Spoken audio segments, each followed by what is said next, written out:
Welcome, my friends, to the first episode of Beyond Bricks Mortar. The following is a conversation with my very dear friend, Ceasar Salama. My career in real estate began sitting next to Ceasar on a day-by-day basis. Our stories have a lot of deeply connected similarities, and I was super excited to have him on as my first guest. This episode is nearly an hour and a half, and we actually spoke on two different occasions because, unfortunately, the first time, my camera angle was a little bit out of focus. I forgot how much fun it was to do all this on your own. So you will actually be watching part 2 of this conversation first, and then a small portion of part 1 towards the end of the episode. But here we are. We're very excited about this episode. I want to thank you all for tuning in, especially to episode 1. This podcast is meant to go beyond just real estate, but go just a little bit deeper into the story of our guests, whether it be real estate people, hospitality people, artists, entertainers, people with great stories to tell and something to share with the world. There's a tremendous amount of value that's embedded in the stories and the time we spend together on this podcast. Please remember to subscribe and hit that notifications button because we will be having new episodes every single week in 2024. And now, without any further ado, my good friend, Ceasar Salama. So put those headphones on because we're already rolling. We're always rolling. And to offer you a little bit of courage. Sounds great. I'll do it. Whatever you're drinking, I'll drink. Oh, it's 3:30. I'm not drinking. No. I'm kidding. It's 5 o'clock in the middle of the ocean right now. Yeah, exactly. So I got two options. I have a really fantastic Japanese whiskey. I also have this really great bourbon, which you won't find anywhere else except at the store around the corner. Let's do it. Bourbon? Yeah. 115 proof. Want a little ice? No. By the way, the ice makes it more harsh. No, it doesn't. It absolutely does. What are you talking about? Absolutely does. All right, I want to hear the logic behind that one. No, it's just factual. Oh, it's is not it? about, it's not logic. Just ask any whiskey expert. When you have a cask Which strength I'm whiskey, not. you need a drop of water or a little ice. We did some whiskeys last week. Hey. Okay. What do you think? It's nice. It's nice, right? It's very smooth for 115. I'm going to add an ice cube, though, because I'm not a psychopath like you. Welcome back, my friend. Thank you. I'm Thanks thrilled. for having me. I'm thrilled to have you back. You know, this to me feels like it's going to be the first conversation. So I don't think that it'll feel too repetitive. I get the feeling you probably don't remember most of what we talked about. You know. A little of it. But, the first conversation we had was excellent. But then I read this article that came out about you last week.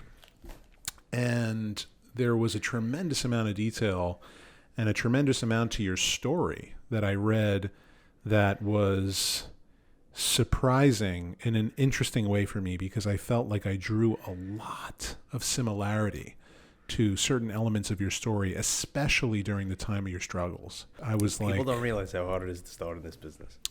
That's the one thing everyone doesn't realize about real estate. And the truth is, all of us across all sectors of the market, we do a really good job of making this business look fun and cool and easy. Like one of the worst things for me is when someone tells me, oh, you make this look easy. Like it's so not. It's so far beyond I'd be easy. surprised to hear that about you. You clearly put effort into the detail. Well, listen, like sometimes it'll take me 90 minutes to edit an amazing video, but it's, it took me years to learn how to edit an amazing video in 90 minutes, or it took, a decade to be able to bring a deal over the finish line in 30 days or less, so it's like people really don't realize what goes into actually becoming the real estate agent we all want to be, the one that we all see on TV and in content. And it's like one of the detriment, like one of the things to, all of our detriment is that all the content out there about real estate makes it look really easy and cool and fun, and no one really sees like kind of the grit. It's not as flashy as it seems. No, it's not as flashy as it seems, and it takes a lot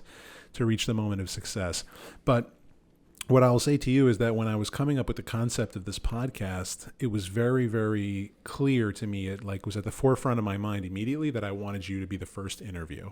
And the reason for that is because, when I think about my career as a whole, it really commenced in the same room as you. We sat next to each other, and even though we're the same age pretty much, you've been at this for a few years longer than I have at that point in time. So I want to dig deep into your story. I want to talk a little bit about some of the things that we spoke about last time. But before I do, I want to talk a little bit about the company that you're with, you've been with the same company for a very, very long time. And now you've sort of graduated to a position of partnership.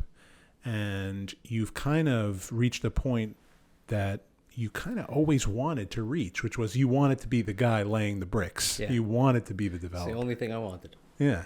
One way or another. Well, one way or another, I was going to get there. And where did that start for you? I mean, my grandfather was in real estate, not in a big development way. He had owned the property down in Sheepshead Bay on Knapp Street. It was a bunch of marina slips. It was an industrial zone property. They tried to rezone it. An attorney brought it to them. It was an epic failure. But the idea of creating, I think that was one of the first times I saw my father working on it with him. It was one of the first times I seen that. As well, my parents had worked on building a synagogue where I grew up. So that was a major undertaking for them. I don't know, just the idea of creating things always was very interesting to me. And then even more so when I was in college and there was an art history requirement in Baruch. Or rather there was an art requirement and I ended up in art history. And as it just happened to be, the professor was an architect. Oh, okay. So now he spent a lot of time talking about architecture through history and I realized how interesting it was. And then from then on, I walk around the city noticing things. And now we're in the city and you want to be in real estate. What better way than to create something and add your mark to a neighborhood, to a street, to the city as a whole? Yeah. And how long did it take you from the time you kind of commenced in real estate to develop your first project? Very long time. 10 years, probably. Wow. Well, you have to realize we started out renting apartments, right? We were on the residential side, you and I together, selling apartments, which was okay at. Over the course of a few years, we sold a few. Then you didn't just sell a few. You know, my research tells me that actually you sold 25 homes between 2009 and 2015. We did a few. Thank you. Yeah. But look, and then we upgraded towards selling townhouses first for renovations. We had a friend that wanted to do that. We sold him one. He flipped it, did great. And we always liked the idea of creating, right? I had worked at first for the Ajmi family, who's a major retail developer. We were trying to find them deals. This is 2010 probably. They were creating. I knew they were very successful with it. They do it in a very different way. They're very obviously retail driven. They've done some of the most epic projects in retail wise in Harlem, in Williamsburg. They've done some phenomenal things. They built a hotel on 35th Street with the retail on 34th. They're retail experts. Yeah. But creating was always interesting to me. And it's funny, I never thought I would be in the realm of residential development. It was of zero interest because all the people I looked up to at the time were in retail, right? Take the Thor Equities, the Wharton Properties, the Crown Acquisitions, the Ajmis of the world, right? They're all retail driven, and their reason is I don't want to deal with tenants, and I get that. You sign a lease, you sign a retail lease, sign it once, you're locked in for 20 years. Right. It's great. And Abraham Casson and I had a conversation early on in my career where I sat there and I looked at him and I said, what are we doing here? Like, I'm making some money. I'm making $1,500, $2,000 a week. It's great. I'm sure I could grow this and do a little bit better, but where is this all getting me? And he says, you don't realize how many major investors started as brokers. You're learning the market. There's going to come a point where people are going to start to ask you for advice. Then there's going to come a point where a lot of people are going to ask you for advice on the market. And then you're going to realize how well you know it, and you'll figure out a way to buy things. I thought he was crazy. Here I was, 20 years old, and couldn't see that, progressing. You can't see the future. And that's pretty much exactly how it went. Yeah, the truth is all the big players that we know of started as brokers because being a broker teaches you how to transact in the marketplace. It teaches you the art of deal making. It teaches you who the players are as well. Exactly. So, and I guess in the meantime, those deals, those rentals that we were doing, those little sales, those are what keep the lights on while you're figuring this all out. Like you said, they teach you how to transact, which is probably the most important part, and it keeps you in the business. If I started, like when I was at the Ajmis, I hadn't done a deal in a year and change that I was there. It was a tough time in the market, granted, but I hadn't done one deal at A&H. Here I come to the Luxury Property Group within 2 weeks. We leased 2 apartments. Yeah. So now you can start to see the light, and like you said, you keep the lights on, you start to feed yourself, and you can see maybe there's something to this. Yeah, and the truth is when you do make your first check, it is intoxicating in a way, and all of a sudden the business starts to become about the money. But I found that after several years of my own career, the money part wasn't fulfilling anymore. And I was actually struggling to stay in the business when I was about 5 years in. I was like really questioning whether I even belonged in real estate.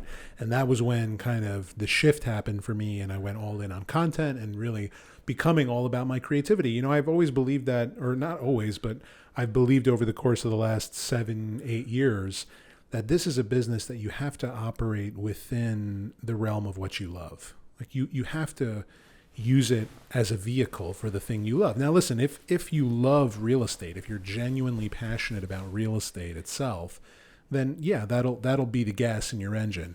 For me, you know, real estate's not the thing that wakes me up every single morning. It's using real estate as a vehicle for my creativity. And you say you like to create things, you know, and now you're developing properties, and now you have a hand in every element of it and every element of the process. And I think that makes perfect sense as it relates to your personality. I would think that somewhere down the line, you stopped being interested in doing brokerage transactions because... Yeah, it was never really where I wanted to be. I found a niche where I was fairly okay at it. I was fairly good at it with putting together development sites. And I found interest in that over other asset classes because, again, it's where I wanted to be eventually. So I figured, while I'm keeping the lights on, while I'm putting some money in my pocket, let me do it in a way that's interesting, but more importantly, that's going to take me to the next step, right? So being in the room with some of these developers, whether it's Slate, who we sold several affordable housing projects to in the Bronx and deep in Brooklyn, understanding that lower income side of it, that tax credit side of it, and the complexities that are involved in how they put together deals, all the way up to 79th and Park, watching Victor or holding hands with Victor together to assemble a site over the course of a few years at a location like that, and seeing what ultimately came of it. How did that deal come together? From the beginning? Yeah, let's hear it. We got time and plenty of... So as I said, we had sold some townhouses. There was 62nd and Lex, there was 58th, there was something on 53rd Street. And some of them were trending toward development. We got a call from a developer. We had gotten in touch with a developer at some point who wanted to buy vacant 25-footers, either knock them down or renovate them into condos, primarily to knock them down. We were having some trouble finding vacant ones. The market was hot at that time. It's probably 2014, 15. Market's pretty hot. What we found was two 16-footers next door to each other on 62nd Street, right across from where we had done another deal. We now had that deal on alert, or that street on alert. We knew what was going on. So we called them and said, hey, Mike, look, how about you do two 16s? He's like, well, I don't know. This program works so well for me. I did it on 63rd Street. I hit it at the park. It was fantastic. I just want to do that. I said, but isn't 32 feet better than 25? He's right. like, well, I guess you're right. Great. So now we lock this one in and we go, we're going to get you more. He's like, guys, slow down. I like what I have. I said, nope, we're going to get you more. Isn't 48 feet better than 32? And isn't 64 feet even better? We ended up stitching together a third. We had a handshake on a fourth, but the guy that lived on the other side, very wealthy parking lot operator, who I'm actually working on a transaction with now, or several transactions with now, decided he didn't want to live directly next to a development site for the next few years. So he's going to buy it. He paid like $50,000 more than us. And that's it? $50,000 more? It was a big number. Nothing on that block had traded for these kind of numbers. We're now giving him a developer price, and the developer's paying $1,000 a buildable. Wow. So what did you guys pay for all three buildings? I think it was $22 million. So anyway, through 62nd Street, we now learned about zoning a little bit. So then we go out, we say, let's find where things can be bigger. That was a 4 FAR, right? An R8B, I think it was. You can go 5-6 stories, nothing special. Right. Let's go to the two-way streets and see where we could do bigger deals. So we start trying to put together deals on 57th Street, 72nd Street, 79th Street, 86th Street. 79th had this row of 8 townhouses, one of which was owned by the Republic of Brazil. And we knew let's be in touch. Someday something's going to happen. So we called all of them. We had made first contact. We actually had a mistake in our notes that one of them said they would consider selling. They actually said they would never sell. But here we go. A year or so later, I get a Street Easy alert that there's a house on the market. And a week later, I get 2 doors down, there's another house on the market. We just so happened to be in touch with the people in between. Right. So we called Victor. He had just left Naftali at the time. I said, listen, we're trying to put this together. I'd love to work with you. We had fun working on some other deals that didn't come together. I'd love to work with you. Are you ready? He's like, I'll give you a call back in an hour. Hour and a half later, he calls me. He goes, I'm all set. Got a partner. Let's go. Set me up a meeting. So he took that hour and a half to secure his partner. He had some people he was working with already, right? His primary role in Naftali was bringing in LPs. He had some trust from some very wealthy individuals, and he was ready to go pretty quickly. So we set up a meeting. We put the first one in contract. That happened to be a mutual friend of ours. His partner's grandmother owned the house. We made a friendly deal there. The neighbor, Joe Ash, got a call back from, he was one of the ones that was not on the market. Got a call back, called him, got a call back while he was on vacation. He goes, I don't know, I'm a little busy right now, but I'll think about it. Send me an email with your information. He gives him his email, blah, blah, so-and-so at jpmorgan.com. Joe goes, oh, you work for JP Morgan? He's like, yeah. He says, do you by any chance happen to know Eddie? He goes, Eddie, how do you know Eddie? He says, Eddie worked for me for 5 years directly. Eddie's a great guy. Joe remembered 5 years earlier, 6 years earlier, whatever it was, he was in shul one day. This guy got up in shul, made a speech on Yom Kippur about something, and in that speech he said he worked for JP Morgan. There was a guy that sat a few rows in front of him his whole life. We get a call. Eddie's sister-in-law is a friend of mine. I now get a call. Morris gets a call. Everybody gets a phone call. What the hell's going on here? Do you have any clue who you're talking to? We're like, no, but, this is what we want to do. So now Morris calls me. He goes, I backed you guys up. Morris Sabal calls me. He goes, I backed you guys up. Don't fuck it up. Apparently this guy's like top 5 at JP Morgan. There's Jamie Dimon, some other guy, and then this guy. And this guy. So we get in a room with him. We tell him what we want to do. We're a bunch of 20-something-year-old kids that have never done anything like this before, on this kind of scale at least. Right. And for some reason he goes, I'll hear you out. He's not going to give us an exclusive or anything, but now we call Victor. We get another meeting with Victor. Victor walks in, polished as can be, does his thing. They go back and forth on price a little bit. And the guy goes, but if you're going to put this whole deal together, I'm just nervous to be the first one. Like, am I selling myself short? I'm not a real estate guy, he tells us. I'll never forget him saying that because, meanwhile, this guy does like billion-dollar healthcare deals for breakfast. Right. And he's telling us, I don't know, I can't negotiate this $16 million townhouse deal. So Victor goes, I get it. You want some schmuck insurance. No problem. For every house that I buy within the next year or year and a half, whatever the number was, I'll give you an extra $500,000. And that's what happened. Wow. So now we had 2. The other one on the other side was missing somebody in between. So we had to go this way to get 3. We had to go west to get 3. Once you have 3, you had 60 feet, more than 45 feet. Lets you slip through sliver law. You can build a tower 210 feet high. Further west you go, the more expensive it gets. True. Closer to Park Avenue. Yeah. This guy's an art dealer. We call his wife. She's the one that said she would never in a million years sell. I beg her and beg her and beg her for a meeting. My whole reputation's on the line at this point. Victor already signed the contract on one of them. I'm like, listen, he really wants to meet you. He's such a nice guy. He's like, he could be nice, but I'm not selling. Like, I have no reason to sell. My kids are going to one day inherit this. I don't want to pay that tax bill. I'm just not selling. I said, I hear you, but he won't leave me alone. Just do me a favor. We'll come by on Friday afternoon. He lives nearby. We'll knock on the door. You'll open it. If you don't like the way we look, close the door in my face. I'll take the heat. It is what it is.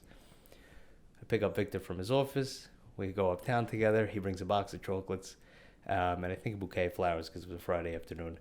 And she gets all like, what are you bringing me? My mother told me never to show up empty-handed. She was very appreciative. We sat with her for like an hour and a half. She was very kind. She understood what we were doing. But I have no interest in selling. We paid $1 million for this thing in 1980-something. And what am I going to pay all these taxes for? Where am I going to go? What am I going to do? Classic. And I'm like, but, your house is worth 12, maybe 18. I don't know. You'll figure out where to go. I'm sure you can figure it out with $18 million. So we let it be. A week or so later, I get a call from her husband, Paul Herring. He said, I heard you brought my wife chocolate. She's a lot more expensive than that. Next time, try diamonds. And he invites us to meet. We go to meet with him without his wife. And he comes up with this whole survey and math and things about how he knows why we need him and why he's worth 32 or $33 million. Our minds are blown. Worst case, the conversation we had was maybe if we really had to, we give this guy 22. Like, wow. we really he wanted 32? He wanted 32. But he had a reason, right? He knew something about sliver law.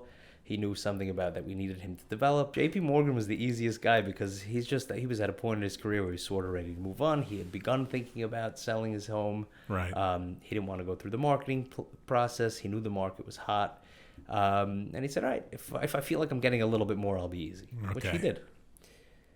Paul, on the other hand, knew everything. He seemed to think he knew everything. But Victor was prepared with a massing study showing, listen, I'll just build this, or my partner's very rich, and if we don't get yours, he's been thinking of moving to the city anyway. He has a crazy house in Brooklyn. He'll sell that, or he'll keep that, and he'll, for the weekends he'll go to Brooklyn, and then during the week he'll sleep here. He'll build himself a 40-foot monster. Right. He's not buying it at all. I tried telling him who the partner is, not buying it. Really pushing home who the partner is and showing him some other stuff that he owns, not buying it. So we let it lie. A few weeks later, I get a call from Paul. What happened? You just disappeared. I said, we're just so far apart. It's not worth having the conversation anymore. They're really just going to build a house. Now the tune changes a little bit. He goes, well, maybe we could talk. I said, yeah, we could talk about, what do we offer, 16, 17? We could talk about 18. No. Back and forth for like 8 months, 9 months. We somehow settle at 31. What? There was some competition. How did he hook you and bring you up to 31? There was some competition on the site somebody had heard about, that something might be getting put together. He claimed to have a partnership with the guy that owned the other two on the other side, very wealthy Persian guy, and this other developer's kind of a cowboy, and he starts running up the price on us and the other and claiming that he's making a deal here. So now it's crunch time. Victor walks in. I think he had clearance from his partners to go to like 27. Walks out shaking hands for 31. And he looks at me. I'll find the money. He's like, I don't know. I should have done this. I said, it'll be good. Don't worry. It'll all work out. And then I'll never forget walking back. He had been part of the Plaza conversion, the Plaza Hotel, to condos at Naftali. I took a picture of it. I sent it to him. I said, what does it feel like to know this is about to be your second favorite child? Wow. And he closed. He bought the two more. We negotiated for those two for another 50-something million. So 25, 26 each on the other two. And he had 100 feet on 79th and Park. Wow. And then you built one on 79th Street. He built it. He did great. Wow. And, you said that it took you how long to engineer this deal? Well, figure we were in touch with everybody for a year or two in advance, just casually in touch. Yeah. But live negotiating a good 2.5 years. And during this time, 2.5 years of trying to orchestrate this deal, and then when you get into the development side of it, I'm sure that took up a tremendous amount of your time. So, well, in that case, I was strictly a broker. Right. I just assembled the site. So you were able to collect fees on each of those houses? We collected fees on each of those houses. Okay, all right, that's good. So that kept the lights on. And it was the first time I had. Victor's a very open guy. He's become a mentor, a friend. I couldn't speak more highly of anybody in this business. And he was willing to answer every stupid question that I had along the way, which was great because I was really on his side of this deal. I didn't represent any of the sellers. I represented him in assembling the site. And I've always told a lot of my clients over the years, when I was brokering with them, listen, I represent you in getting this deal.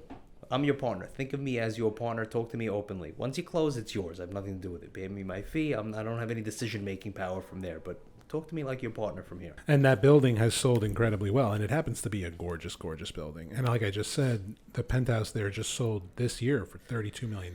Yeah, they hit it out of the park there. Yeah, I want to live there. They hit it out of the park. I'm so happy. Would you say that this is your proudest project? It's among the proudest. There were some others that were a lot of fun, but that was a step up in scale at the time, big time. A step up in prestige in terms of location. For sure. I want to read you a little bit that I found in this article, and I'd love to just kind of hear your thoughts on it. It says here, my father had sold his position in some properties to pursue another venture, building a beautiful high-end, large-scale tennis center and fitness club that would cater to Deal and other affluent communities in New Jersey. I assumed that I was going to run this business. It was going to be my life. In 2008, the financial world collapsed. The tennis center project never got off the ground. We lost everything. Our cars were towed out of the driveway, and our house went into foreclosure. My parents got divorced. My visions of a cushy, smooth-sailing life were over. What happened after that? That was, How old were you at the time? I was 18. So, right out of high school.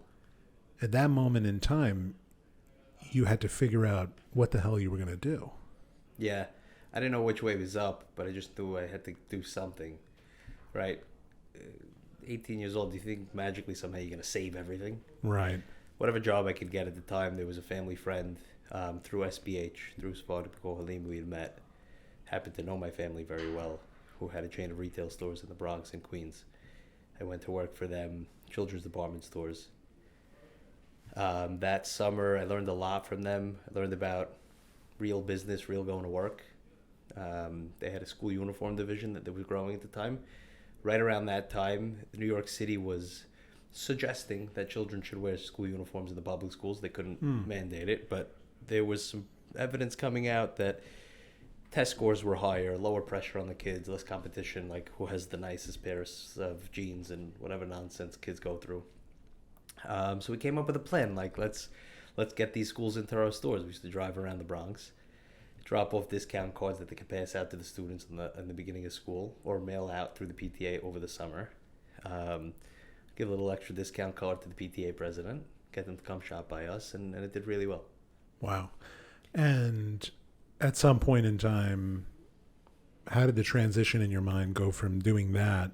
You know, I would imagine so that was just needed something then, right? Well, I was going to say, like, I would imagine, like, when you go through something like this, when you witness your family going through something like this, as an 18-year-old kid, what you're craving more than anything else is stability, and just, reaching some semblance of stability for a long period of time. So at what point were you like, all right, I'm going to leave the security of this position and I'm going to work in real estate? So that was for the summer. It was a summer job. It was a summer job that I could have continued, and I wasn't sure if I was going to go to school at the time. I ended up going back to school. It was never permanent, but it could have been. At the time, the retail business in general was changing drastically. It used to be a guy can open a bunch of stores and live a nice life. Yeah, it's not quite what it was in the 80s and 90s, obviously. We know that now very clearly. But this was at the beginning of that shift. And right around that time, there was still a thought that the outer boroughs and the inner cities would sort of be immune to online retail for whatever reason. Clearly very wrong. Yeah, well, this was 2009? 2008, 2009, something like that. Difficult environment to Brutal. Try and create anything. Terrible. Nothing was happening. And how did your family come to sustain after all of this? They all picked up and started again, right? My parents split up. They all remarried. Everybody's nice and happy with their new lives now. Everything's good, you know? Things go up, things go down, things go back up again. Yeah, nothing's absolutely. Permanent. I'm sure it's hard as a teenager to witness that happening. What is it in Blow? You know, the first scene in Blow? He goes to the bank with his dad who lost his business. I decided right there, I'm never going to do this again. Listen, George, sometimes you're up and sometimes you bust and sometimes you flush. When you're up, it's never as good as it seems. And when you're down, you never think you're going to get back up again. Yeah. But life goes on. Yeah, and he says money doesn't matter. Money isn't real, George. But then, like it is. But then George says, I decided right then and there, I was never going to live like that. You know how many times I watched that movie? Just to watch that and The Pursuit of Happiness. There's another interesting piece of this article that this is where, I drew some real similarity. And it did make me realize that kind of we're all on a very similar journey when we're trying to build a real estate business. Like there's a moment in time where we just feel like we have nothing, It's like, of course, thank God we have everything in theory. But at the same time, we're trying to feed our families. We're trying to create a position for ourselves. And especially when you are building a family, when you get married, when you have children, and these expenses start to rack up. They come up in a hurry. Yeah, they come up in a hurry. And it's like, there's a lot of doubt that comes into the equation. And it's not always doubt from us. Sometimes it's doubt from the people around us. Like I could say confidently that like there have been multiple occasions where members of my family are be like, what are you doing? Absolutely. Absolutely. Take this, for example, my wife's parents, I love them dearly. Both have advanced degrees, MBA and masters in psychology and clinical health. They worked in the New York City school system. They had one daughter, worked in the school system. They're on pensions. Right. They thought I was absolutely nuts. You're going to raise my grandchildren when you don't know where your next paycheck is coming? Yeah. And I said, yeah, because hopefully it'll be huge. Yeah, that's true. Yeah. Well, it says here, when you were orchestrating this deal on 58th Street, you were in the midst of putting this together. Were you still with us at that time? No, Or I you was just not. left? No, I was not. I had left shortly before this, and I suppose that's why I had no idea about this. But I understand that your wife was expecting, and you were in the middle of trying to orchestrate this deal, and you were putting your everything into this deal. You had a closing set for March 12th, 2015, and by the time you finished closing, it was 6:30 p.m. on a Thursday, and your wife was overdue. And the next morning, on March 13th, you took her to the hospital, and because you closed on this property after 5 p.m., they couldn't wire your commission, so you weren't paid until Monday. Now, your son was born on Friday night, and when you took him home from the hospital on Sunday, you didn't even have enough money to pay for parking. Yeah. And you had to sort of nonchalantly suggest that one of your family members cover the parking. We had spent a lot of time trying to break into the commercial market at this point, right? I realized the residential game wasn't for me, right? It's more suited to people like you who are very organized with their marketing, and very put together in a different type of a way, right? Your side of the business is much more about visually, what do I see? What am I showing the world?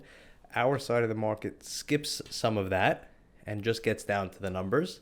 Yeah. And how can we make it work? Now, there's an infinite amount of creativity on both sides. Yes. They're just coming to similar results from very different ways.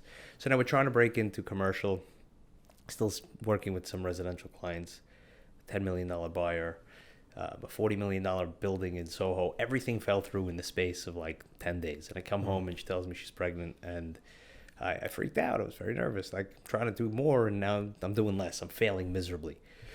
We had this listing on 58th Street. We ended up losing the listing on 58th Street. 3-4 failed contracts. Just wasn't working out. They gave it to Eastern Consolidated. We had a few carve-outs. I had four names on the carve-out list. One of them I put down. I don't remember why I put him down, but we get a call back a few months later. He's a plumber. And his broker brought him to the site, and I didn't take him seriously at all. Because, I don't know, you're a plumber. You're going to buy this $6 million building? Like, right. What are we talking about here? You never know. No, you never know. And I was a complete asshole for assuming, because meanwhile, this guy's got a master plumber's license. Right. He had the contract to lay all the pipe work for the 2nd Avenue subway, and he had a $150 million real estate portfolio. Wow. So Guy this was guy a killer. really knew he what just he was doing. had some stuff going on. He wasn't ready to make it all Yeah. first. So now a few months later, we lost the listing. I get a call. Is it still available? I call the seller. Is it still available? It's like a Thursday or a Friday, I think. He's like, yeah, but we're signing a contract on Monday at 4 o'clock. If you beat that, then, I don't know, beat it.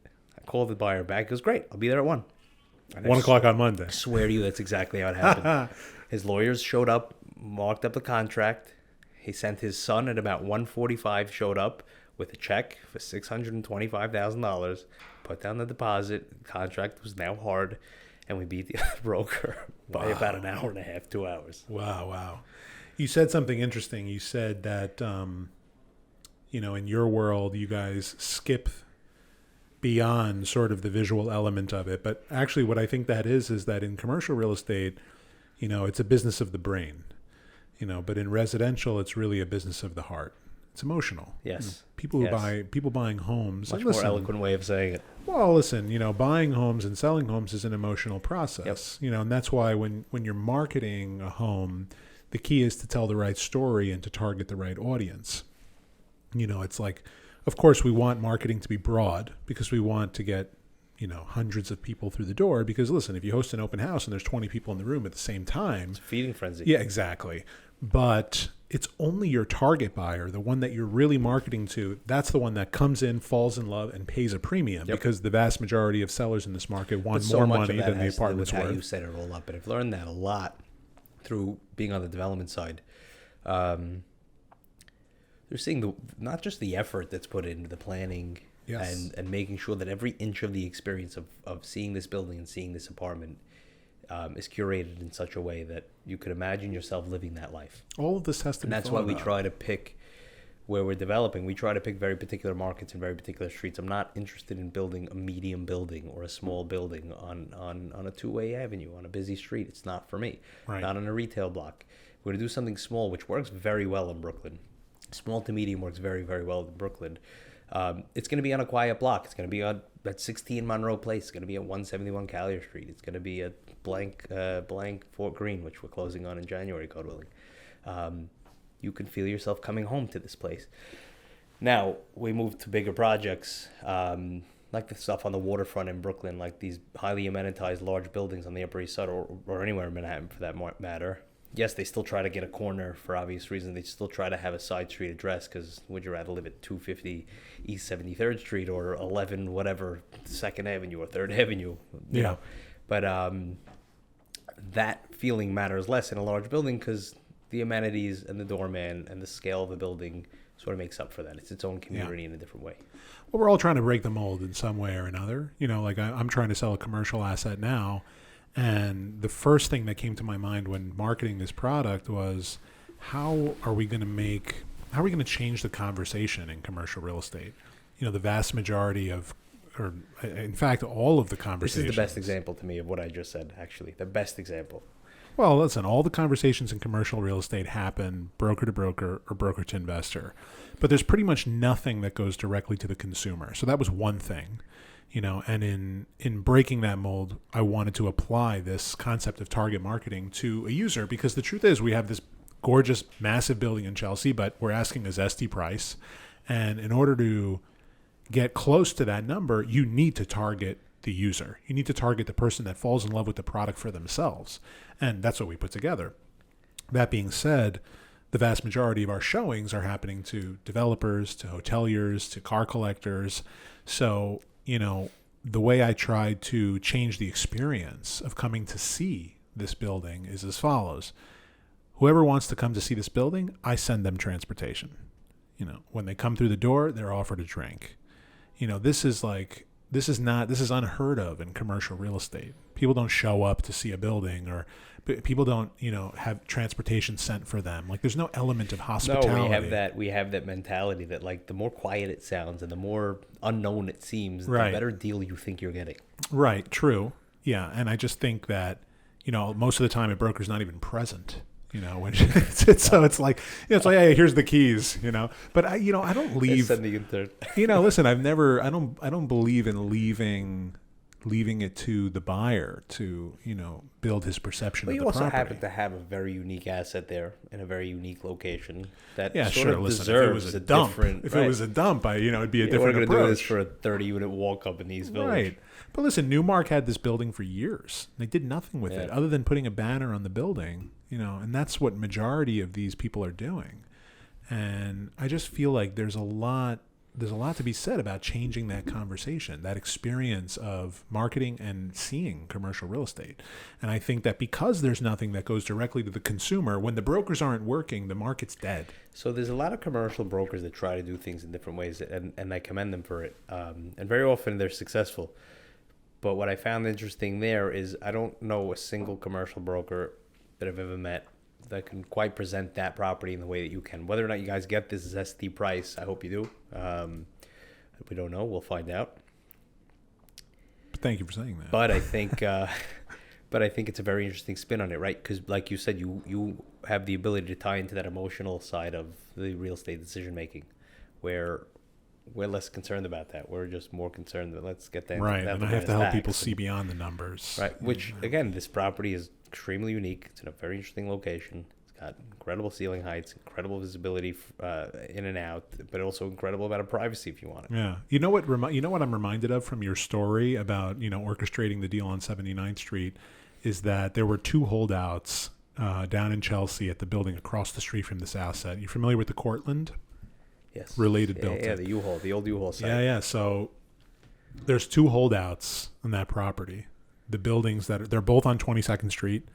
One of them is the guy at the corner on West Street, just refused to sell. And then you have the guy next door to him. Is that the one that has Samsung inside? No, it's a complete, at this point, it's a completely vacant building. Next to it, you have a gallery where the building is owned by a guy who's owned and lived in that building since the late 1970s. Oh, wow. And just refused to sell, which is a little crazy to me because they'll never be offered the money they were once offered again. So what Related did was they just built around them. They completely built around them, and now they're completely encompassed by this building. There's a book about this. You know that, right? It's called Holdouts. About this specific deal? No, about this phenomenon. Yeah. There are some key examples. One on 8th Avenue. Bob Knackle just did one about, I think, Elad, and I forgot the other group, a building on 2nd or 3rd Avenue on the Upper East Side. Literally, both cantilever over the building. Over. Yeah, I've seen and that. And it's just this, like, that's it. It's done. Yeah, but I mean, yeah, it's like they'll never be offered the money for that asset again. So that's the crazy part. So that's why when we were trying to assemble sites, we would come at it a little bit differently, right? There's a time to do it quietly and secretly. When the market's hot, I don't think it's that time because just nobody's in either, or it depends on what's going on. But these people weren't particularly motivated, unless they were going to be motivated by money, right? And we would sit down with people. We tried to do this on 72nd Street. We got very, very, very close. 72nd, 2nd, and 3rd is where I met Victor. There were 3 or 4 houses. One of them was owned by a major hedge fund guy's ex-wife. We got in touch with them somehow. We got in touch with the other guy who was from London and another hedge funder who we became friendly with. Super nice guy. And the people in the middle, it was a doctor, really nice guy from Peru who raised his family here. And his 2 daughters, his 2 grown-up daughters were living there with their families, one upstairs, one downstairs in this 2-family house. One of them was divorced, and the other one was, I don't know, they had their twin sister thing going on. They loved each other and hated each other, and they couldn't make a decision. And I was like, guys, I have $12 million here right now. On the best day of the year, your house is worth 8. Let's not be foolish. Right. What would you say is the one piece of advice that you give to everyone who's looking to enter into real estate? I feel like, like in the Jewish practice, right? Like when someone wants to convert to Judaism, the rabbi's supposed to the rabbi's supposed to talk them out of it. Please don't. Yeah, Please don't. So I do the same thing. I'm like, dude, like, don't do it. Like, are you sure you want this? Because it will take years. Yeah, invite them. They want to interview for a job. Great, come on a summer Friday at 3:00. See if they show up. Right. If they don't show up, it's not for you, dude. Yeah, no. What do you mean? I'm going to be by the beach. But that's how we started this conversation. People just don't get what goes into building it. And that's why it's like, how many years I spent open housing on Sundays. My wife was newly married. She just wanted to hang out on the weekend. I'm like, sorry, got to go to work. Too, come with me if you want. But the first couple we're years, around the corner from Bloomingdale's. Yeah, but you can't buy anything. Yeah. The first couple of years that Deborah and I were married during the summer, I would be on the 7 a.m. ferry on Sunday back to the city, and I'd be doing open houses all day. That's what it is, man. That's it. Yeah. No, I'm with you there. So it looks like our answer to that question is the same. How many vacations I've left early? Really? Yeah. Let's hear one of those stories. I think Chloe was pregnant with the twins. We were doing 79th Street. I had 79th Street was almost signing a contract with the Herrings. Like everything was out for signature. We're doing a deal in the Bronx, and I can't remember the third one was, but there were 3 deals. Everything was good. Get on the flight. We're going to LA, driving down to San Diego. Going to be a great long weekend, 5-day trip, 6-day trip, whatever it was. And I land, and everything's going wrong. Literally everything's up. I open my phone after the flight. It's blowing up with voicemails and texts. Call me. This one's screaming. This guy did this wrong. This bank is fucking this guy. This thing's screwing up. The zoning, everything's going wrong. Except 79th Street. A few days later, 79th Street's just not happening. I get a call from Victor. He's like, listen, I know you're away. I really hate to do this, but you got to come home tomorrow. I was like, no, it's Sunday. I'll be home on Wednesday. He's like, I need you to come home tomorrow. You got to finish this. Very unreluctantly, I look at my wife. I go, we're heading home tomorrow. I changed that flight. She was not happy. Mind you, 8-something months pregnant with twins. I tell her we're leaving vacation early, and I call Marlene Herring and I say, listen, we got to get this thing done. I'm flying home tomorrow from my vacation. Please make yourself available. We set up a meeting at the lawyer's office. We finished the contract right then and there. All 3 deals closed. It was all good, but that's what it is. Did you go back to Mexico? No, we were in San Diego. Diego. I was surfing. She was getting massages. It was great. Oh, my gosh. I owe her those days. And my father-in-law told me... My father-in-law Your told me a father-in-law's been in story. business a long time. He's been in the business a long time. He wasn't always in real estate. He was in retail for a really, really long time. He was like, cameras, electronics. I think his business was 4 guys, So, well, you want some more? No, you want some more. I'm still working on Come on. So he tells me a story also about how, they were in the south of France for their honeymoon. And, they were trying to put together like a $300 million deal. And it hinged on him being like back in the next 20 years. He's like, honey, we're going home. Like, Yeah. We just got here. That's what it is. So, yeah, that's what it is. So it's been more than once that you've had to leave a vacation early? Not as early as that, Yeah. but yeah, I've canceled trips. Things happen. Yeah, things happen. I've definitely canceled Thank God, trips. never with my kids though. Yeah. Well, let me ask you this. So, the market's a little weird right now. I mean, of course, there's no market we can't be doing business in. And there's no market you can't succeed in. Yep. And I think, and if I go according to like the Serhant thesis, it's that the market should never dictate your success. It should only dictate your strategy. So at this moment in time, you've already developed a few big buildings. You've got that under your belt.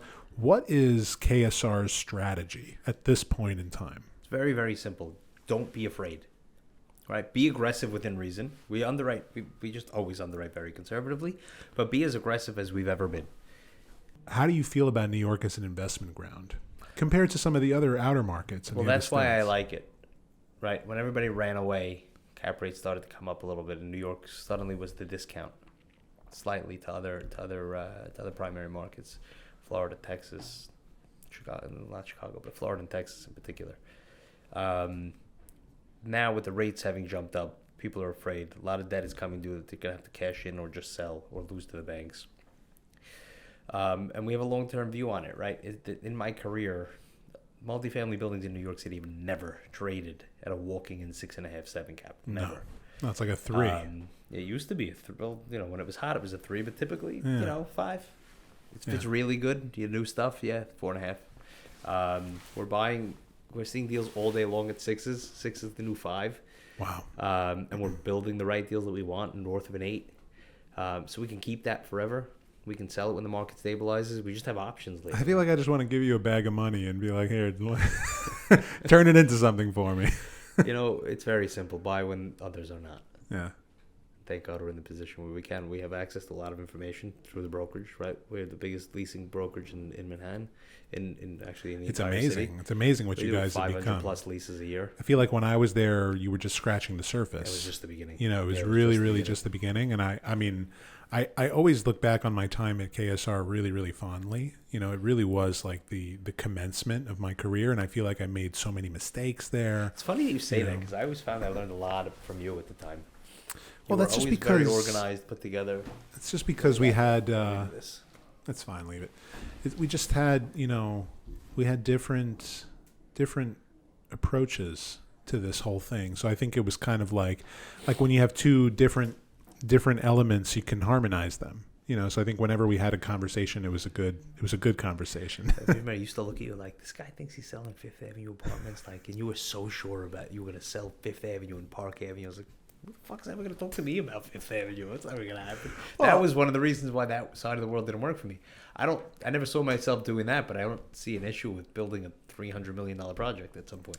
The truth is it was the main reason why I left KSR. I loved my time there, but the first deal I ever did was a board turn down in a co-op. Yeah, we had no idea what was going on. Right, so that was the thing, and me too. I was like, what do you mean a turn down? What does that mean? The board said no. I had no idea. And then when I took it to Morris and Abe, they were like, what do you mean? Get them on the phone, see what you can do. And it's like they did, nobody understood. And it was that moment I realized, okay, listen, I think it's time in order for me to make sure that I can qualify the right buyer for an apartment like this. I need to be in a place where they understand how to do these kind of deals. And I knew that that's what I wanted personally. So I knew it was time to move on. But looking back, I've always felt like, an element or a scratch of regret in the manner in which I left, because it was before I really understood what was right and wrong or ethical and not ethical. And it wasn't until I had a team member who left me in a very similar fashion and took a bunch of business with him that I was like, oh, okay. This is how it feels. And I actually went to Morris's office. First I came and I prayed mincha with you guys. Because do you guys still do that every day, by the way? Day. Wow. Every day. Now half the building comes. Wow. That's like amazing. 70, 80 people every day. It's Wow. unbelievable. I used to love, when I was at KSR, like the last 6 months or 8 months I was there, like when I was really trying to build my residential position, I had like asked Morris, I'm like, can I have a set of keys to the office? He gave me a set of keys, and I would show up at 6:30 in the morning every day, opening up that ghetto garage door to the office. Yeah, 39th and 5th. Yeah, and the truth is, it was like my Top of the Turkish bagel guy. Yeah, that's right. And like a lot, like the inspiration for me came like I started watching $1 Million Listing, and I was like, okay, this is it. This is what I want to be doing. And I started like seeing how like, oh, Ryan Serhan, he's in the gym at 5 a.m. every day. I'm like, that's it. It's crazy. Now I go to the gym at 5:30 in the morning, but still it's I realized in that moment in time what I really, really wanted.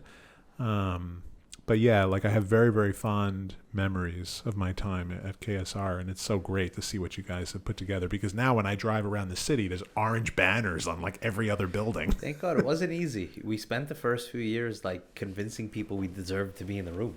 And now the response, or I don't know what the word is, but now it's just the thought process on the other side has changed drastically. Like it used to be like, who are these kids trying to tell me what they can do, to, oh, I know a lot about you guys. Oh, I heard you guys are great. Oh, you guys are number one.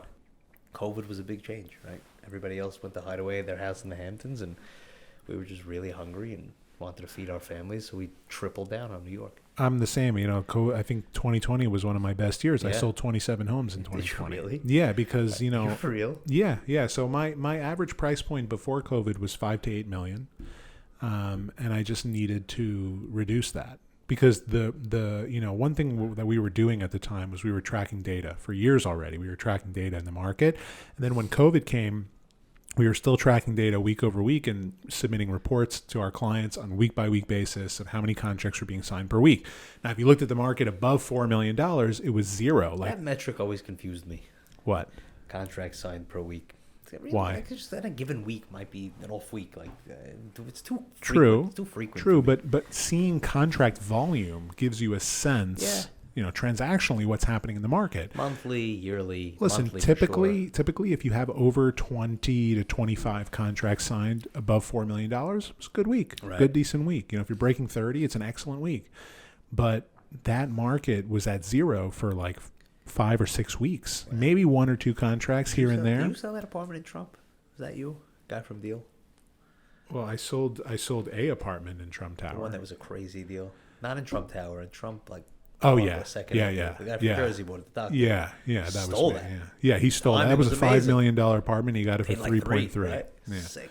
Yeah, that was an amazing deal. But at the time, like what I realized was that the market's below 4 million. The baseline market in Manhattan, like anything from 0 to 4 million, was still trading. There was still couple dozen contracts happening a week.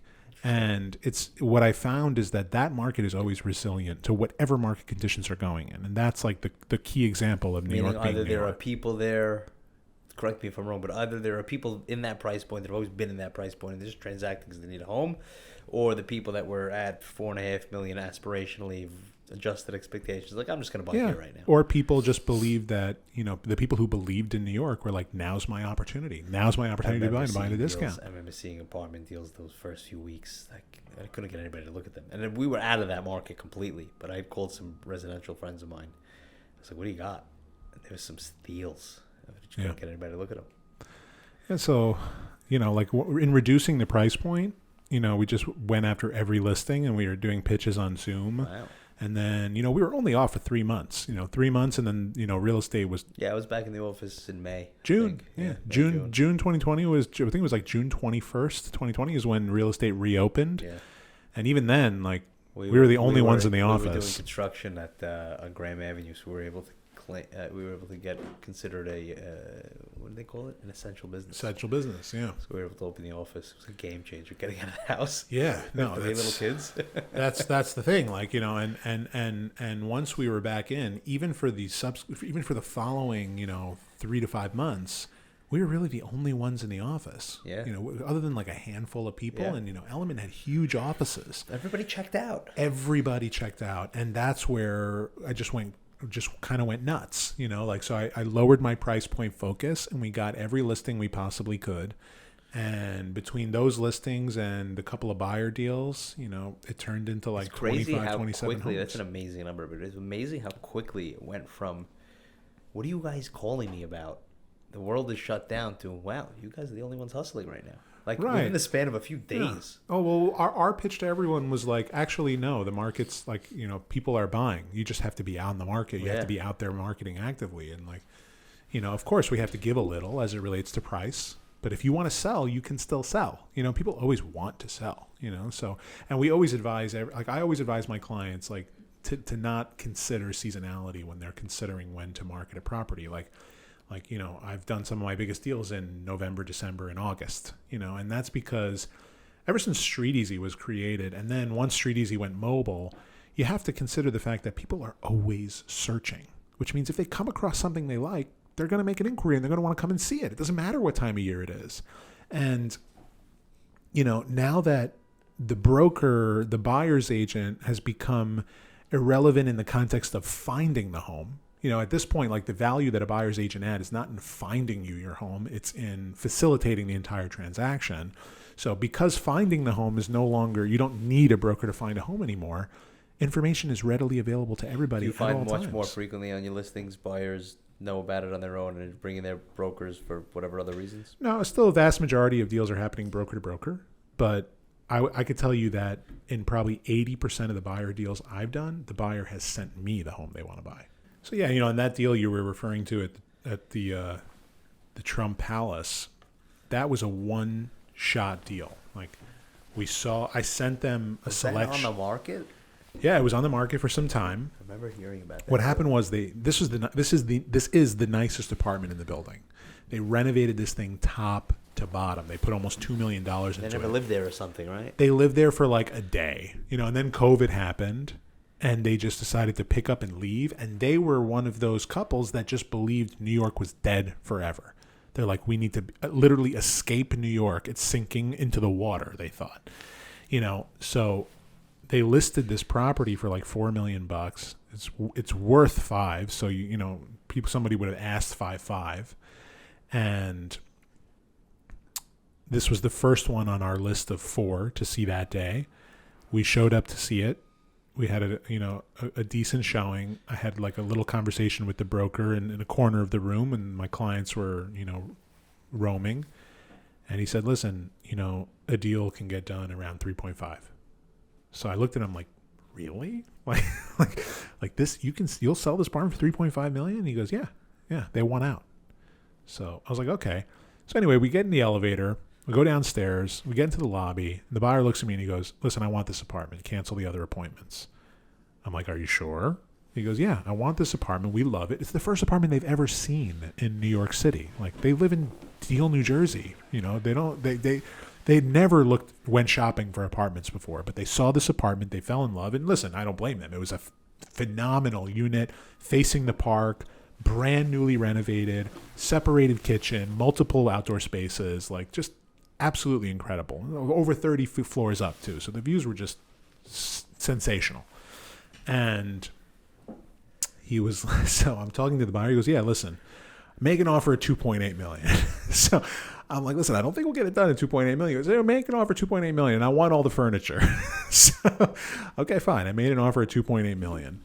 And this was a cash offer, and they actually countered. They came back, and they were like, listen, we're at 3.5. So I went to him, and he was like, I'm not going to buy this apartment for 3.5. He was taking like a really tough stance. And he's like, I'll go to like 3.3, and it has to include all the furniture, So I went to them and I was like, listen, like, he'll do this deal. I think the way we structured it was actually 3.1 million, and like they would write a check at closing for 200,000 for all the furniture. And they just took it. This is like height of COVID. Yeah, we closed in August of 2020. I remember you. So you 2 months after we reopened. You did a live around that. I remember you talking about it. I don't. Yeah, I don't. I don't Devin did a remember. live on Instagram. I don't even remember, honestly. That was, we one thing was for sure, we were doing a lot of those lives and Just lots wanted of to be busy. content. Yeah, exactly. We wanted to be busy, but that was I think that was one of my proudest deals. That's incredible. And the best part about it for me is how happy they are. That's really the best part of it all. I only have a couple more questions for you, and then I will have you out of here. In considering the times that you struggled, what was it that kept you sustainable through it? Why not just get a job in So I almost wholesale? I almost did more than once. I was offered something very early in my career in wholesale, and I only considered it because of who was offering it to me. Somebody I respected greatly. There was more than one occasion where things just weren't working out, or they didn't feel like they were working out. And one particular time where things really weren't working out, and I was on empty. Mm-hmm. Same. That's I why had I some felt like success, I and then related. suddenly I was on empty. This is after that whole 58th Street thing. Yeah. A couple of good years, and then bam, nothing. Same. And I was desperately looking for something, and I realized I was making a decision out of desperation after I actually got an offer. A headhunter reached out to me, we see you've done a bunch of deals in these areas. I was like, cool, you must be looking at the year before because this year's been terrible. Yeah. And then I had gotten this offer from another brokerage that was starting up. They were going to pay me $150,000 signing bonus and a little base salary for the first year, which was not going to be a draw. It was very interesting to me, $75,000 salary on top of the signing bonus. I'd pay my health insurance, which I had a couple kids at this point. Right. That's expensive. Yeah. I was very seriously considering it. I didn't want to do it at all. Nothing about it felt right. I remember sitting with Morris and Abraham. I was like, this is what's going on. This is what I got going on. And they're like, well, let's talk this through. And I don't think for a second they thought I was trying to leverage them because I wasn't trying. What more can I get? They I'm were sure helpful they appreciated to me that you came to them in confidence. When I needed help, they were helpful to me. We just figured out a way to refocus my business. They figured out a way to help me through the tough time for a couple of months. And thank God things got back on track not long afterward. Hashem provides. That's the bottom line. That's what it comes down that's really, to. That's what I learned. I may have told you this last time. I'm working on some stuff now with the guy I respect enormously. Jared Epstein at Aurora has done some of the most incredible deals you'll ever see. And I remember at one inflection point in my career going to him for advice. It was after some successes, but, through a little lull and looking to figure out what my next move was going to be, whether I was going to stay or going to go. And he's like, look, you're going to have good times, you're going to have bad times. You're clearly pretty good at this because a lot of people can get deals close, right? Think of deal making in the commercial world, especially off-market deal making, as trying to hit a bullseye on a moving target with a very small dart. He goes, a lot of guys can get things here, right? Good guys can get things here. Only God can get it there. That's the truth. That's and really the that's truth. a very strong belief of mine. If it's supposed to be, it'll be, and if it's not, it won't. And if it didn't, just move on and do the next one. Everything happens exactly the way it's supposed to. Hashem will give you what you need when you need it, not sooner. What are you seeing in the condo markets? I think that there's no market you can't do business in. And I think that everything that you've talked about, all the stories you've told, has really summed that up. And I think that what's keeping the market going, what's keeping me going is the New York life. People always want to grab a piece of the New York life, no matter what the condition of the market is. And that's the thing about New York, is it's the only city in the world where the New York life is in a top 3 reason why people buy here to begin with. It's the number one lifestyle decision you can make is buy a home in New York. And that's people feel on top of the world when they buy a home in New York. But for me, real estate is a vehicle for creativity. So if you have a listing, even at a high cost basis, if you market it well, you'll create the traffic, you'll get people through the door. So my strategy is always to keep my sellers completely aligned with what's going on. It's never bullshitting, what's actually going on. It's really giving them the numbers, the data, how many people are clicking, how many people are viewing, how many people are coming through the door, what the feedback is. Answer their questions before they ask. Exactly, because by the time you're ready to have a conversation about a price reduction, because most often that conversation does come up, they're already aligned. Look, we had it yesterday. Yeah. This last apartment in Monroe, it's a fantastic unit. It's a 3-bedroom duplex of 1,600 square feet on one of the prettiest blocks in one of the prettiest neighborhoods in New York. We had it sold. It didn't work out. It's on the market.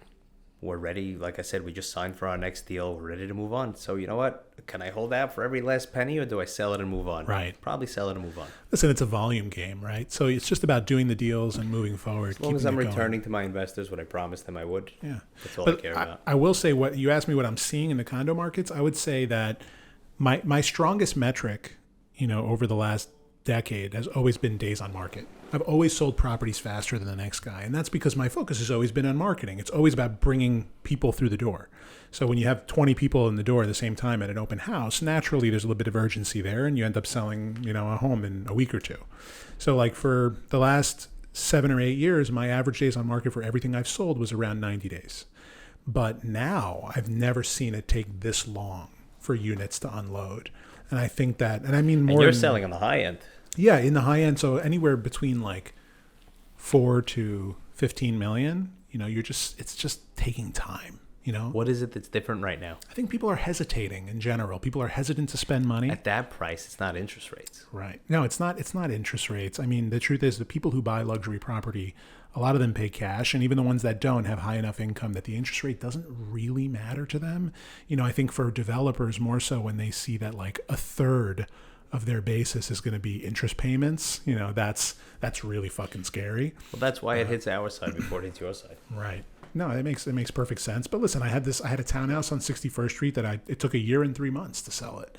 It's never taken me that long to sell a property. Townhouses are not easy. No, they're not easy. The market's either popping for it or it's just not. And we got really lucky with that deal. That deal was that's the craziest deal I ever did. Tell me about it. I've never seen anything like this. But basically, that was the one with the leather line.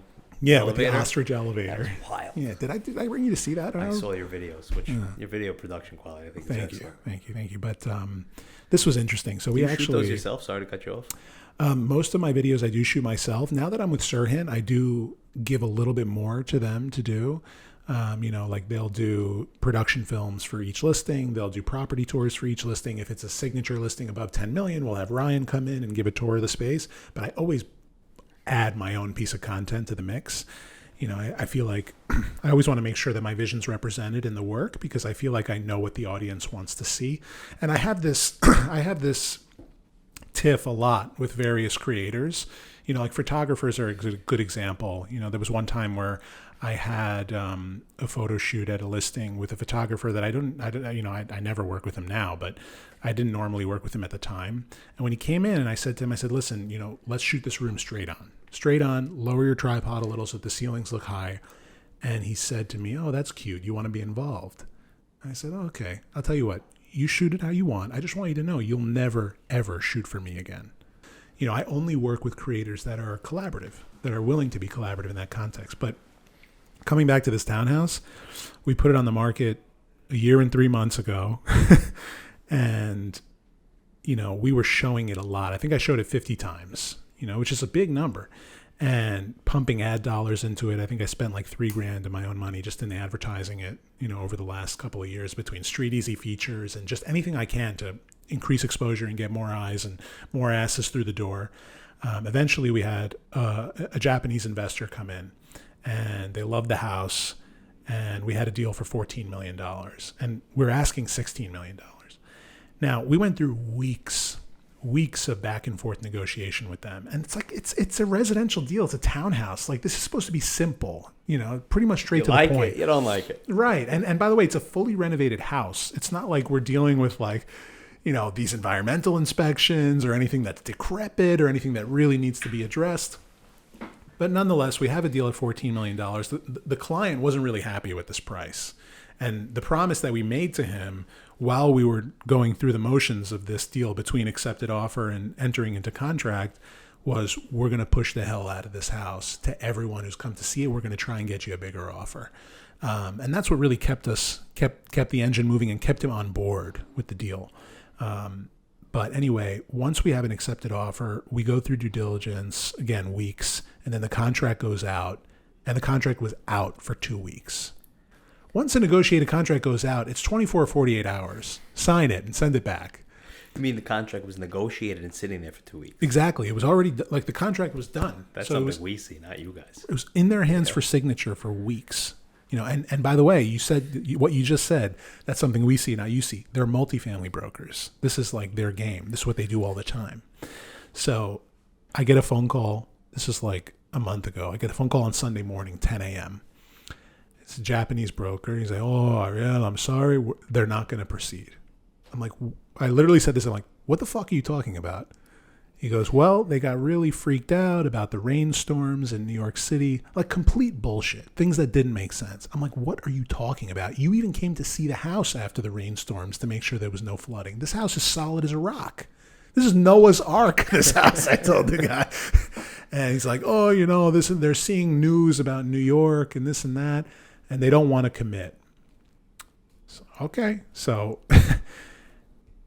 when that happened, when that phone call came in, I was like, we're going to lose this listing. It's 100% we're going to lose this listing. It's been a year and 3 months. This is the only offer we've had in that time. The client was already like really wondering what the hell is going on and why it's taking so long to sell this house. And I'm dreading the moment where me and Ryan are going to have to get on the phone and tell this guy the deal is dead. And we didn't quite tell him that yet. It's Sunday, so I was letting the day go by, letting it marinate. At 5 p.m., I get a phone call from a different broker at Corcoran. And he says to me, Ariel, I just spoke to your colleague. I know you have a contract out. Doesn't know the deal's dead yet. This is going to sound crazy, but I have a buyer coming in from Europe. And he has an emergency situation and he needs to buy a house right away. I've sent him a bunch of options. He's only interested in this house. So, of course, I'm listening to this, and I'm like listening to this like with complete skepticism. I'm like, yeah, okay. Yeah, like this sounds real. And he goes, no. This guy's real. I'm telling you, he's one of the wealthiest men in Europe. You can look it up, and it's true he is. He's from Croatia, one of the wealthiest men in Europe. And he's like, he wants to see the house Tuesday morning. This is Sunday afternoon. He's talking to me. He's like, the guy's coming in tomorrow, Monday. He wants to see it Tuesday morning, 9:30 a.m. So, okay, fine. No problem. So I said, okay, let's schedule the showing. He says to me, he goes, he wants to put in an offer, and he knows he has to be like at the ask or over to compete. So I didn't even respond. I'm just like, let's do the showing. We're not going to do it, let's get him in. Let's make sure he really wants this house. Okay, fine. Meanwhile, Monday, the next day, I get an advance offer of 16.3 cash. Ask is 16. And we had 14 on the table from the last guy. We still haven't spoken to the seller yet. That was my first question. What are you doing between now and then? We still haven't spoken to the seller yet. But Monday comes, this offer comes in, and we get on the phone with the seller. We tell him that the deal is dead with the Japanese. And that being said, we have a showing. And what we did was we phrased it in a way like, listen, this is what you wanted. You wanted us to go out and find you a better deal. It looks like we might have a live one on the wire here. So the deal with the Japanese, we're going to see if we can revive it. In the meantime, we're going to get these people through the door and see what happens. So Tuesday comes. The buyer shows up with his daughter. They spend over an hour in the house, looking at everything, talking to each other. And then they sat down in one of the rooms for like 30 minutes, and I gave them some privacy. They were hanging out. And then after about 30 minutes, the broker gets up. He comes downstairs to talk to me, and he goes, Ariel, listen, they want to proceed. So I'm like, I look at him, I go, David, what the fuck is going on here? Why this house? Why do they need this house so badly? He says, unfortunately, the buyer's wife has been diagnosed with cancer, and he's coming to New York because they're going to be getting treatment at Sloan Kettering. He thought about renting something. But with the condition of the market currently, it makes sense for him. He's a billionaire. It doesn't really matter to him. He wants to buy this house. And he wants to pay cash. He wants to close in 2 weeks. And he wants the sellers to leave everything. If they're willing. If they're willing, they don't even have to take the towels and the linens and the silverware and the leftover toilet paper. They could leave everything if they want. We'll clean it out. So I'm like, okay, write it, and we'll see. So he writes it, like as soon as he leaves the house, he writes it from the car and sends it to me. I'm like, I can't even believe this is happening. This is crazy. So Ryan and I get on the phone with the seller, and we tell him about this offer. The seller's floored. And I remember we were both just like, listen, you're going to take this deal. And he's like, yeah, you're right. I am going to take this deal. Okay, fine. The next day, we were in contract. The next day. So the contract went out. It was negotiated in 18 hours. We entered contract. We closed less than 2 weeks later, and they left everything behind. When was this? When did this close? The closing was last week. Wow. And Yeah. you just had your second daughter? I just, When was she born? she's 10 months old, so good timing. But By the way, fact. yeah, 79th Street closed 2 months after my twins were born. wow. Remember that deal on 58th? The townhouse on 58th Street? Oh Who's yes, still around for yes. that? I marketed that for a good year and a half. We lost the listing. They gave it to David Schechtman, and they had a carve out. I had a carve out 4 names to put on a list. I threw down 4 names. None of these ever. We had 3 different dead contracts on that deal. Wow. The week that one died, I came home. My wife told me she was pregnant with their first son. That was the last of 6 deals that I mentioned earlier. It was the last of 6 deals that died in the span of 10 days. Wow. A few months later, I got a phone call from the broker. What's going on with that deal? I called the sellers. We're signing a contract. We have a sit-down contract signing Monday at 4 o'clock. This is a Friday afternoon in the summer. I called the buyer back. Sit-down contract signing Monday at 4 o'clock. He goes, great. I'll be there at 1. Shows up at 1 o'clock. Signs the contract. Puts down a deposit, $600,000 deposit. Wow. 3 months later, we're about to close the deal. He needed an extra 2 weeks. My wife was due. She was overdue, actually. She was being induced. The morning of March 13th, she was being induced to go into labor with our first son. The evening of March 12th, that deal closed. Wow. That's amazing. Wow. That's from above. It happens every time. Yeah. Every single time. Well, that's the only, like, the first thing I said to myself when this deal fell into my lap after just losing one was like, this is from above. Like, this is crazy. That's it. Like, this is One not of a the normal. best deal makers I've ever met, Jared Epstein at Aurora Capital. The guy's put together the meatpacking district. Like, it's the best deal maker ever. I was talking to him once when I was having a tough time in business. I just went to him for advice. A friend of mine. It's like, well, how do you deal with this? How do you deal with that? He goes, listen, it's not an easy business. You're trying to hit a moving target with a really small arrow. A lot of guys, you're doing this. A lot of guys can get the deal here. A lot of guys that are really good can get the deal here. Only God can get it there. Ah, that's a good one. That's a good one. That's very true. So, yeah, I mean, it's like you never know where and how the deal's really going to get made, where it's going to come from.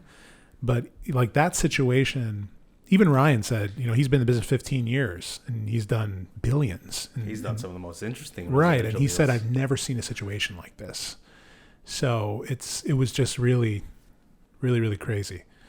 Well, and congratulations on the closing. Thank you. But the crazy thing is, like, that was a really obscure situation. They had a medical emergency and they need to buy something in New York.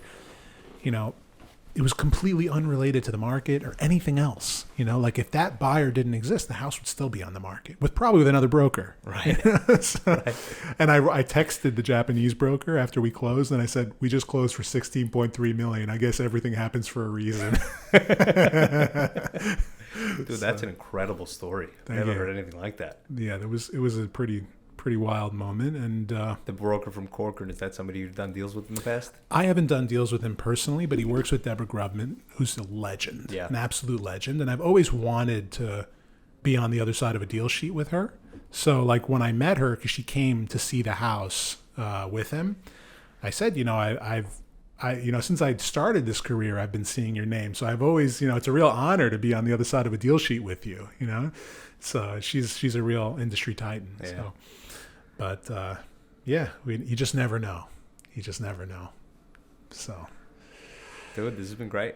Yeah, dude, thank you so much for coming on. My pleasure. Thanks for having me. I really appreciate it. This is exactly what I wanted for the first one, is to just have a great conversation with you and bring, touch on some of those memories from when I first started. Very, very humble beginnings. Yes, absolutely. And I'll never forget that asshole Israeli guy. I'll never forget that dinner at Hatsuhani. Changed my life. It's my favorite restaurant now. Yeah, it's the best. We should go back. Let's go tonight. Yeah. I actually have to babysit tonight. My wife's going to Brooklyn, but nice. We're definitely going to go back soon. Awesome. Thank you, my friend. My pleasure. Oof, that was fun. Interesting having headphones on. Yeah. You can really hear yourself. Yeah.